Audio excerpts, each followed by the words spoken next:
name is Nishita Pukavarapu. I am from third year CSCC. Today, we will discuss about push-down automata from theory of computation. In this session, we will learn about what is push-down automata, what are its compounds, how is it represented, what are its features, and we will conclude this session with an example problem and how it accepts a, a string from a context-free grammar. Pushdown automata is an extension to finite automata. Here, we use a stack which acts as an additional memory so that we can check conditions. For example, these conditions could be of number of A's can be equal to number of B's. Comparison conditions can be checked with the help of the stack. Now, the components of pushdown automata are a finite set of states, an input alphabet, a stack alphabet, a transition function, an initial state, and a set of accepting states, that is final state. A pushdown automata is a several tuple representation. Q is the finite set of states. Sigma is the input alphabet. Next is the stack alphabet. Delta is the transition function. This transition function is Q cross sigma union epsilon star cross stack alphabet tends to Q cross stack alphabet star. Q naught is initial state, Z naught is the initial alphabet in the stack, and F is the final accepting state. The key features of a pushdown automata is that it has a stack-based memory. It is non-deterministic.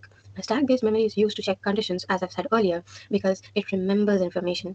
It remembers information, which gives it more efficiency than finite automata. A non-deterministic is helpful because multiple transitions can happen for a single input and a single state. Accepting methods is that final state acceptance states that if you reach the final state of the input alphabet, then your PDA is accepted by the automata. Your string is accepted by the automata.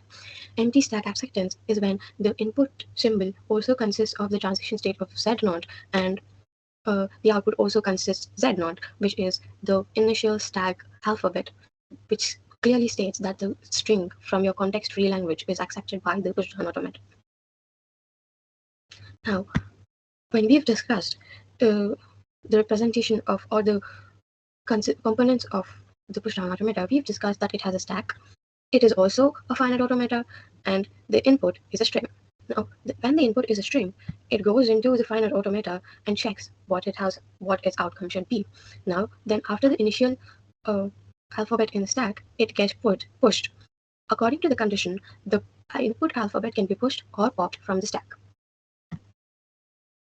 Let us see our example problem of pushdown automata for accepting a context-free language of a power n in b power 2n for all n greater than or equal to 1. Now, when such a language is given, you first have to understand the language. In this language, the number of a's should be half the number of b's, or the number of a's should be followed by 2n number of b's. So this is simple logic. You have to count the number of a's, and then you have to return twice the number of, like, if it is followed by twice the number of b's, then the string is accepted by the pushdown automata. Or if we read a single a, we will push 2 a's into the stack. As soon as we read b, for every single b, we should pop 1 a out. That is the logic we're going to follow for the stack. Now, the pushdown automata is constructed, or the transition functions of the pushdown automata is constructed as follows. Now, also, whenever a transition function is written, you should also understand that it follows this format. That is, what state you are in, what is the input alphabet, what is the alphabet containing in the stack, which tends to what state you're going to go, and what is the output, or the what. So, next, we'll see how this works. Let's assume that Q0 is the initial state.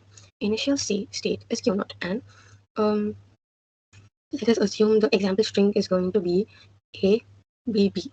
That is a simple string. So now, for delta of Q0, the Z here represents the initial alphabet in the stack.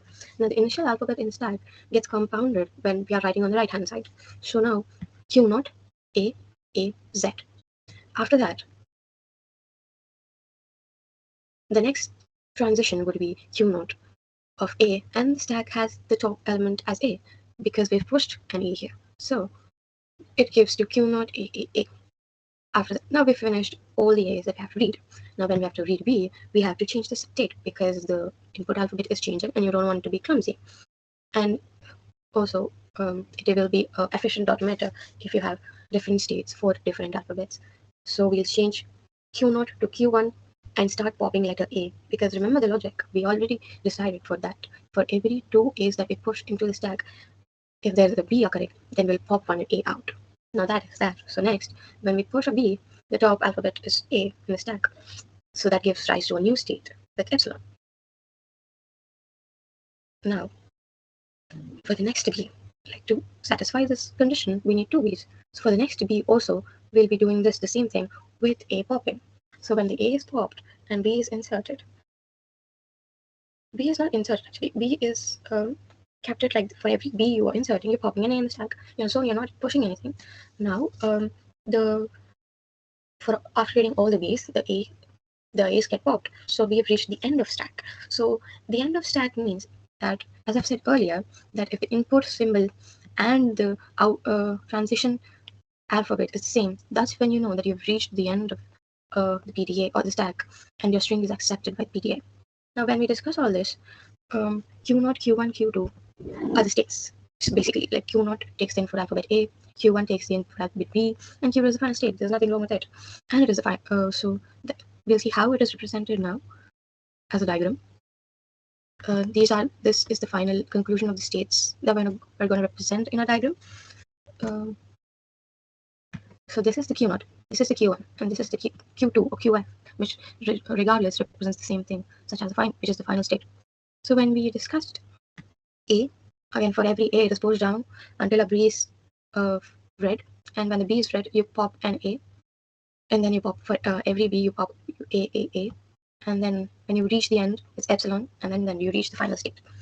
Now let us take an string example from the language.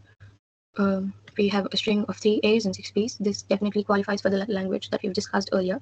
So now, when you look at the Q0, whenever it's taking an alphabet A, it's either giving, for the initial state Z, it's giving an AAZ. So that's what we've written here. The next is when we take another alphabet A, the initial state is no longer Z, it is an A, because we've pushed an A in the first step.